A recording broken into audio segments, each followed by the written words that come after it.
Name ist Lars Persikowski, ich bin Oberst und Regimentskommandeur des Transporthubschrauberregiments 30.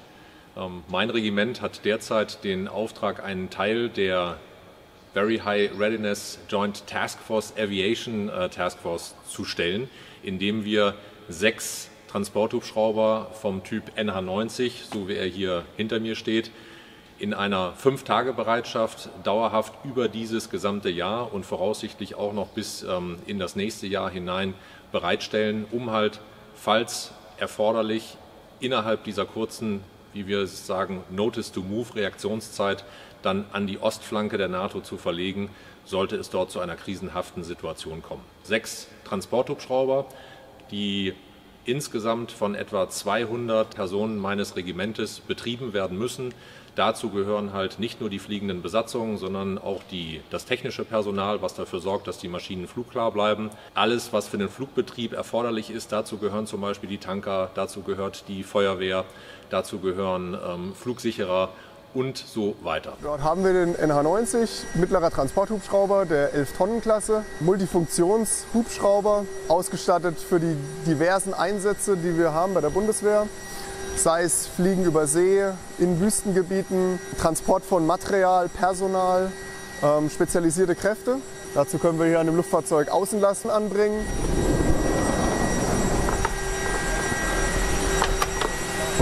Das ist unsere Standardbestuhlung, sage ich jetzt mal, mit diesen 14 Klappsitzen, wo dann hier auf dem einen, der schon ausgeklappt ist, der Bordtechniker sitzt, der zum fliegenden Personal gehört, und vorne im Cockpit dann der Pilot in Command sowie der Co-Pilot.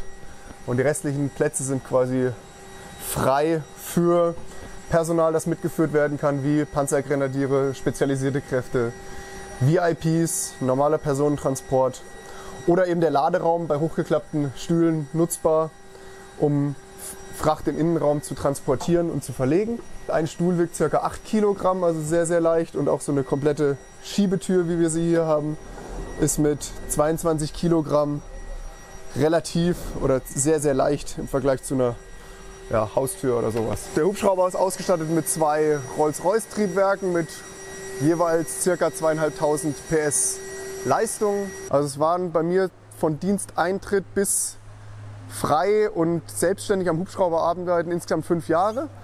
Dazu sind 21 Monate Berufsausbildung, verkürzte Berufsausbildung nötig zum Fluggerätmechaniker. Dann kommen noch diverse, da wir auch Soldaten sind, militärische Lehrgänge wie Feldwebellehrgang, Unteroffizierslehrgänge und so weiter dazu. Grundlagenenglisch ist wichtig, sowie dann weiterführendes technisches Englisch, weil die Dokumentation und die ganzen Vorschriften für das Luftfahrzeug sind alle auf Englisch. Ich bin Wartungszugführer. Bevor die fliegende Staffeln überhaupt so eine Schwarmausbildung durchführen können, muss erstmal die technische Staffel, also sprich die Wartungsstaffel, erstmal arbeiten. Denn wir haben mit unseren Soldaten 3 Schwerpunktaufträge. Wir haben einmal den Bereich der Flugstundenbereitstellung. Das heißt, wir stellen sicher, dass die gemäß Flugplan aufgelisteten Luftfahrzeuge mit dem Rüstzustand, sprich mit der Bestuhlung, mit dem Einbausatz zum befohlenen Zeitpunkt dann auch tatsächlich auf den dementsprechenden Start- und Landepositionen bereitstehen. Wir kümmern uns vorher darum, dass wir in Verbindung mit den Bordmechanikerfeldwebeln die Vor- und Nachflugkontrollen an den Luftfahrzeugen durchführen. Der zweite Auftrag meines Zuges ist die Flugstundenbewirtschaftung. Das kann man sich so vorstellen, wenn im Rahmen einer Inspektion oder auch im Rahmen des Flugbetriebes Störungen an den Luftfahrzeugen auffallen, dann machen wir eine Befundung, wir identifizieren das fehlerhafte Bauteil, wir wechseln das Bauteil, führen wieder Funktionstests durch, sodass die Luftfahrzeuge im Nachgang dann auch wieder einsatzklar sind. Und der dritte Schwerpunktauftrag meiner Soldaten ist die Flugstundenproduktion. Kann man sich so vorstellen wie der Kundendienst am Fahrzeug, bei den Luftfahrzeugen ein bisschen aufwendiger. Es gibt 3 Inspektionssysteme, es gibt Inspektionen, die berechnen sich nach Kalendertagen, es gibt Inspektionen, die berechnen sich nach Flugstunden, und es gibt das sogenannte isochronale Inspektionssystem, was sich nach Zyklen, also nach so und so viel Starts und Landungen, nach so und so viel Triebwerkstarts berechnet. Der kleinste Flugstundenintervall, in dem eine Wartung stattfindet, ist die 25 Flugstunden. Da ist eine klassische Arbeit ist das Prüfen des Spiels des Ball-Ends beim Drag-Damper. Die Ball-Ends sind hier quasi auf Deutsch übersetzt Kugelköpfe, Kugelgelenke, die durch einen Bolzen gehalten werden, um das Blatt, hier ist eine Dämpfungsmasse innen drin, um das Blatt bei Schlagbewegungen zu dämpfen, dass es da keine Beschädigungen gibt.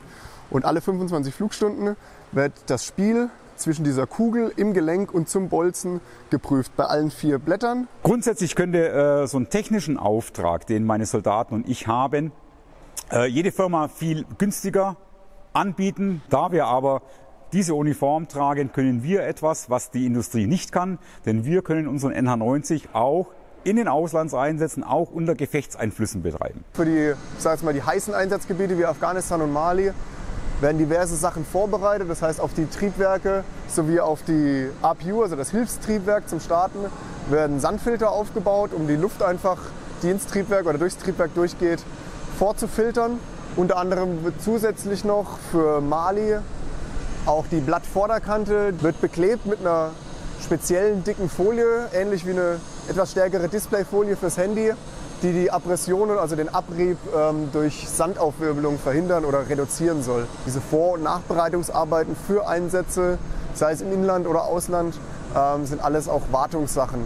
Kriegen wir alles hin.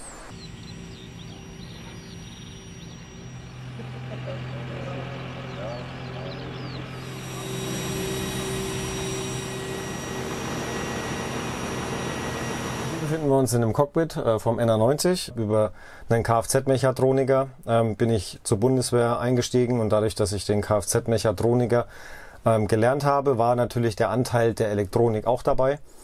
Und dann kommen Aufbaulehrgänge bei der Bundeswehr eben, wie der Fluggeräte-Elektroniker, gewisse weitere Lehrgänge, die man besuchen muss, die wichtig sind, um dann irgendwann mal in den Beruf von einem Avioniker einzusteigen. Insgesamt kann man sagen, dass man auf jeden Fall seine 5 Jahre braucht, bis man vollumfänglich als Avioniker am NH90 arbeiten kann. Sozusagen kann man dann auch den Weg wählen, dass man eine ZRW bei der Bundeswehr macht, eine zivile Aus- und Weiterbildung. Da hat man dann 21 Monate seine Ausbildung als Fluggeräte-Elektroniker und durchläuft dann im Endeffekt auch noch die ATN bei der Bundeswehr vom NH90. Bedarf aber auch die 5 Jahre, dass man sagt, okay, dann ist jemand ermächtigt, maintenance ready, alleine am Hubschrauber zu arbeiten.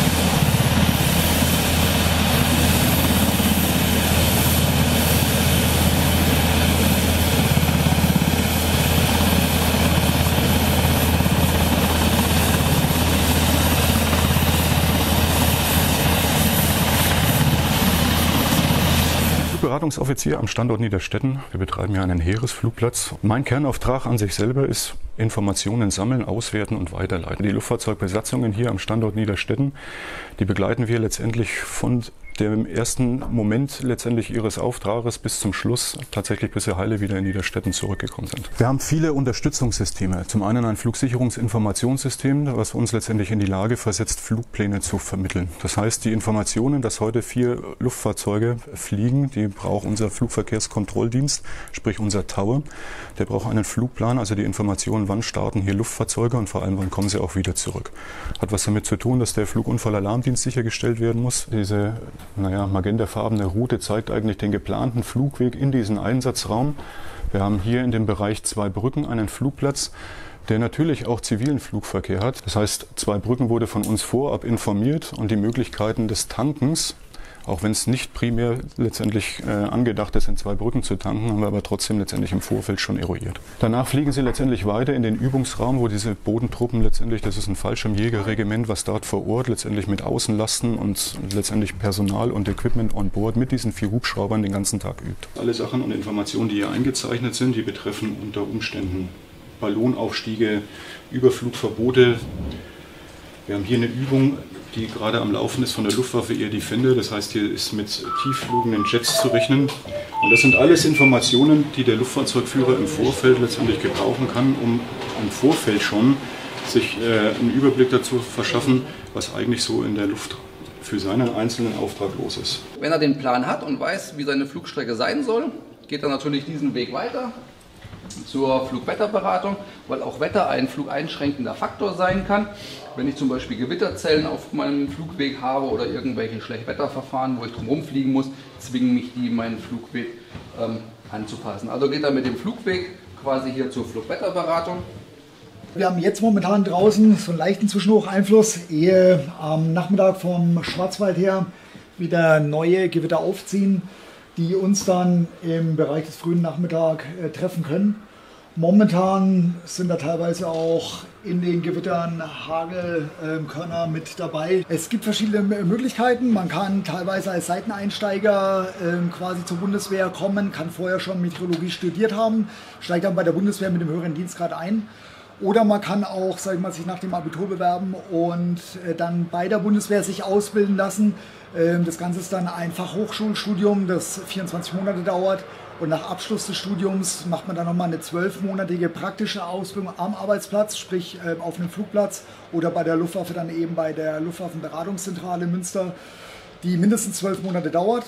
Und dann gibt es nochmal eine extra Prüfung. Und wenn man die dann bestanden hat, hat man quasi Berechtigung zur Flugwetterberatung. Also mit etwas Glück kommt man noch trockenen Reifens wieder in Leber ran. Ja. Aber ich denke, man wird dann schon vielleicht so eine schwarze Wand von Frankreich hier heranziehen.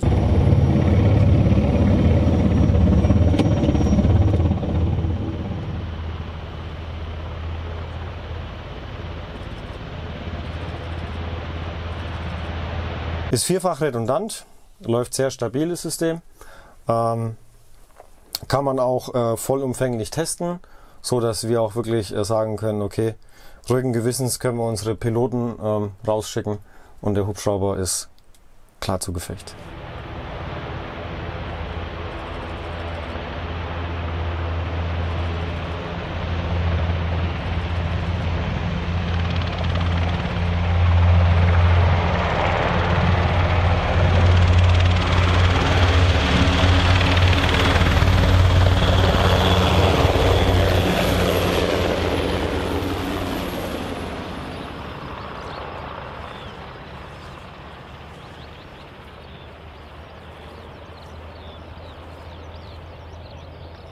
Wetterberatung ist ja nicht nur im Friedensflugbetrieb oder am Heimatstandort wichtig, sondern es spielt ja im Einsatz auch eine elementare Rolle. Ne? Die sind zum Beispiel auch im Gefechtsstand integriert als Zelle Wetterberatung, um eben die Wetterdaten zu analysieren, dem Führer vor Ort dann Vorschläge zu machen für seine Operationsführung, weil Wetter ja Einfluss haben kann, ob ich fliegen kann oder nicht.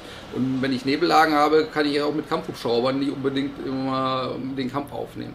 Dementsprechend müssen die das natürlich bewerten und dementsprechend auch sagen, welche Möglichkeiten habe ich. Nehmen wir das Beispiel, ich habe 2 Flugrouten, eine Osten und eine im Westen. Ne? Im Westen weiß ich, okay, da ist Nebel. Das heißt, meine Operationsführung kann nur im Osten stattfinden. Das weiß aber auch der Gegner dementsprechend. Und so kann er dann natürlich auch Einfluss nehmen, beziehungsweise muss ich da eine Risikoabwertung machen, dass der Gegner weiß, okay, die können im Westen momentan nicht angreifen, groß. Da kann ich dann Kapazitäten der Luftverteidigung abziehen und diese auf die andere Seite verlegen, was natürlich wieder ein Risikofaktor für meine Operationsführung vor Ort sein kann.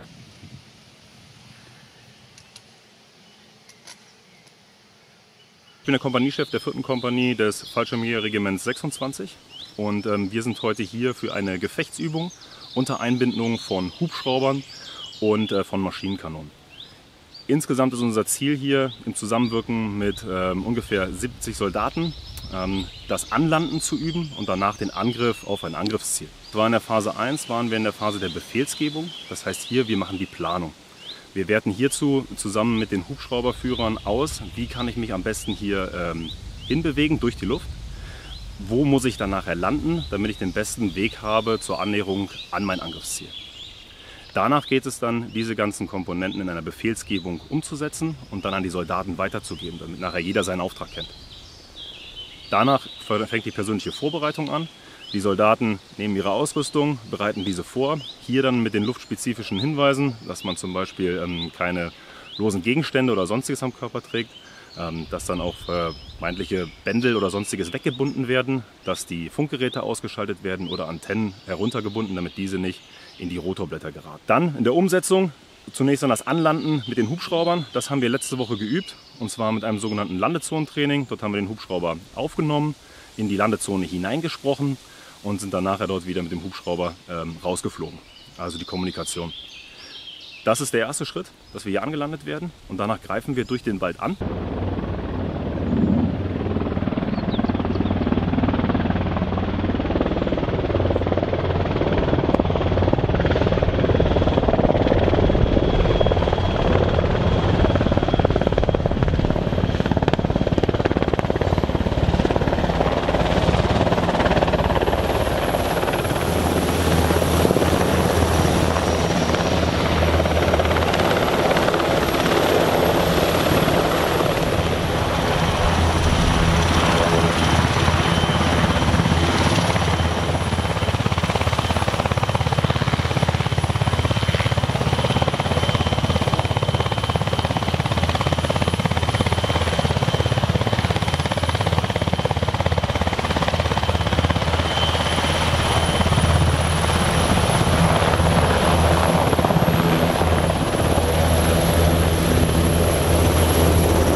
Mach Lagemeldung, dass sie gelandet sind.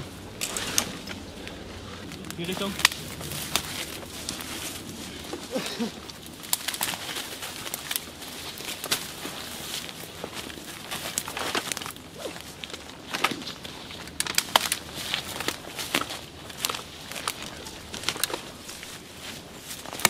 Ja, nach rechts.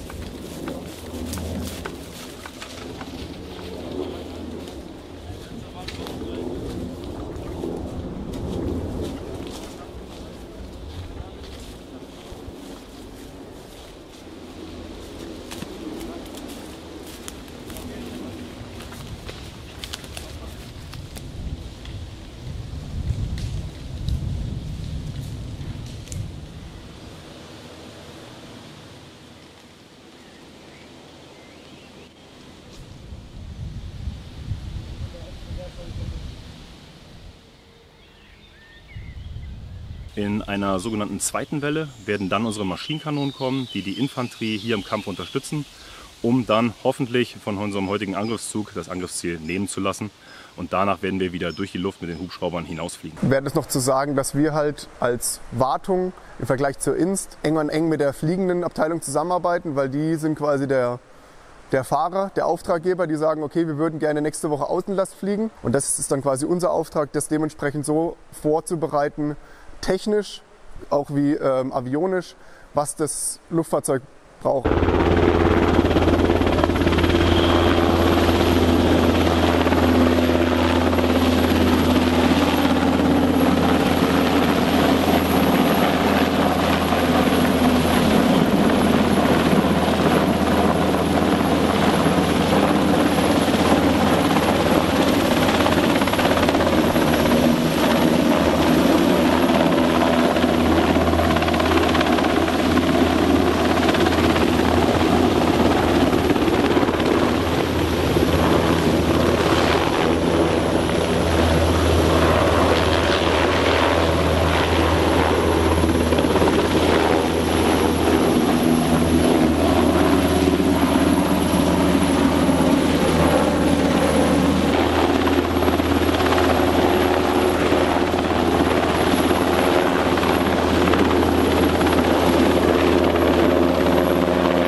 Was wir unseren Piloten beibringen müssen, ist nicht nur allein für sich und im Cockpit zuständig zu sein, sondern im kleinsten taktischen Element, was wir in den Gefechtsraum bringen, das ist ein Schwarm von 4 NH90 zusammen zu operieren.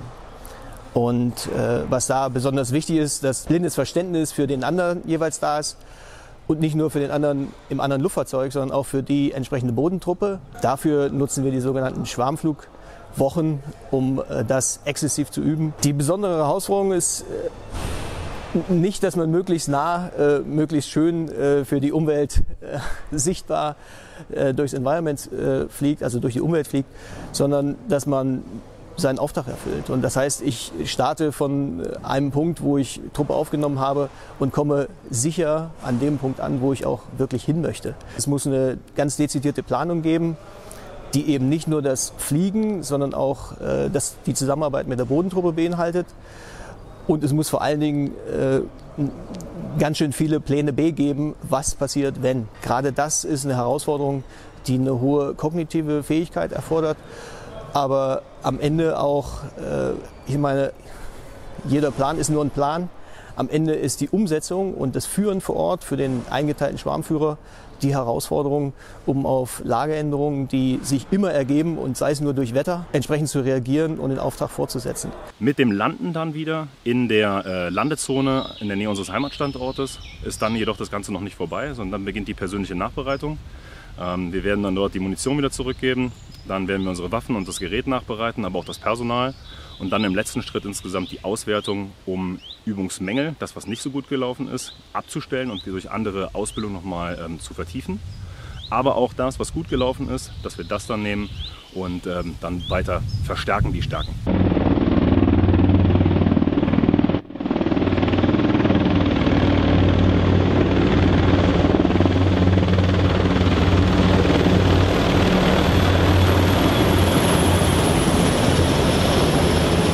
Heute Abend erwarten wir sie wieder zurück in Niederstetten. Das ist das, was wir letztendlich vorbereitet haben. Zum einen letztendlich die Flugplanung, dass nicht nur unser Tower, sondern auch 2 Brücken Bescheid weiß. Und wir fliegen tief in einem Gebiet, wo wir ein sogenanntes Hubschrauberkoordinierungsgebiet haben, für das wir nicht verantwortlich sind. Es ist relativ weit weg von uns. Denn auch da, wenn wir in Flughöhen fliegen unter 100 Fuß, dann haben wir das uns gegenseitig letztendlich zu informieren und um Erlaubnis zu fragen. Auf der rechten Seite der große Bildschirm, das ist der ASR-Arbeitsplatz. In der Mitte haben wir den Koordinator-Arbeitsplatz und auf der linken Seite finden wir den PR-Lotsen. Hier dargestellt auf der Karte ist unser Luftraum, die Kontrollzone Niederstetten, für die der Tower verantwortlich ist. Die Startbahnausrichtung mit den Verlängerungen, 10 nautische Meilen jeweils in die Ost- und in die Westrichtung. Die Radantenne sendet ein Signal aus, trifft auf einen Gegenstand, wird zurückgesendet und aus den empfangenen Informationen, Laufzeit und Ausstrahlungswinkel oder Empfangswinkel werden dann Höhe und Distanz berechnet und dargestellt. Zusätzlich heißt Sekundärradar, dass ich ein zusätzliches Radar oben drauf habe, was über einen Transponder eine Antwort oder eine Abfrage triggert und diese Abfrage wird vom Transponder beantwortet und empfangen und dementsprechend kann ich hier natürlich darstellen, wie heißt das Luftfahrzeug, in welcher Höhe befindet er sich, mit welchen Geschwindigkeiten fliegt er und diverse Informationen. Slightly right but correcting 4 miles. Beim Präzisionsändernflugradar haben wir ja ein aufgeteiltes Bild mit 2 Kurven. Die eine zeigt mir quasi den Gleitweg an und sagt aus, ob der Luftfahrzeugführer zu tief oder zu hoch fliegt. Dementsprechend muss ich dem Informationen geben, ob er drunter oder drüber ist, damit er seine Sinkrate anpassen kann. Und auf der unteren Kurve sehe ich, ob der Pilot rechts oder links der verlängerten Ändernfluggrundlinie ist. Und dementsprechend muss ich mit Kurskorrekturen dagegen wirken.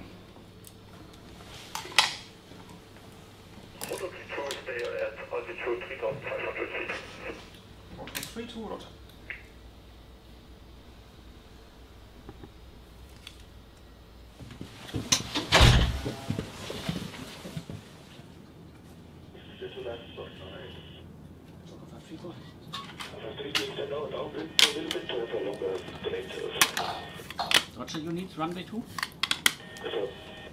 Roger.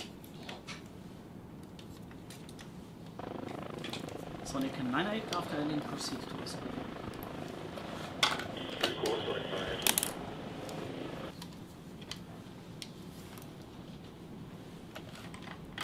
Wir sehen hier die 2 Arbeitspositionen des A- und des B-Lotsen. Der A-Lotse sitzt links. Der ist für die sichere Durchführung des Flugbetriebs innerhalb der Kontrollzone Niederstetten verantwortlich. Dies macht er mittels Funk. Daher sehen wir vor ihm auch ganz viele Lautsprecher und ein Touchpad mit vielen Funkfrequenzen, auf denen er verschiedene Frequenzen nutzen kann, um eben mit Luftfahrzeugen zu sprechen. Ihm zur Rechten sitzt der B-Koordinator, der ihm zuarbeitet, mit der Flugberatung koordiniert, Flugpläne aufnimmt, Lande- und Startzeiten weitergibt, aber auch mit der Anflugkontrollstelle in Verbindung steht, wenn zum Beispiel Freigaben für Radar oder für Instrumentenanflüge benötigt werden. Unsere Lotsen sind hier kompatibel ausgebildet, das heißt, sie können sowohl im Radar eingesetzt werden als auch auf dem Kontrollturm, auf beiden Dienststellen. Die Ausbildung findet zumeist in Kaufbeuren statt, bei der CAT. Dort wird durch ein zivilen Unternehmen wird das militärische Personal ausgebildet mit Unterstützung von militärischen Gastlehrern.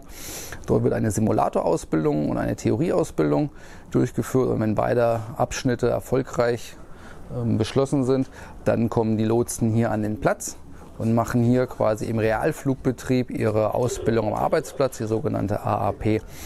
Dabei werden alle 5 Positionen, die des A-Lotsen, des B-Lotsen, des PRR, des Radarkoordinators und des ASR-Lotsen durchlaufen und ausgebildet.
zum einen immer im Rahmen der EDA an der sogenannten Blade-Serie teil, aber wir haben auch ein sehr gutes Verhältnis zu den niederländischen Streitkräften, haben da diverse Ausbildung, auch Ausbildung der Ausbilder schon in sogenannten Waffenlehrkursen durchgeführt, sodass wir quasi eine Waffenlehrberechtigung dort erworben haben. Und auch die Bodentruppe ist grundsätzlich so ausgebildet, dass die nach NATO verfahren.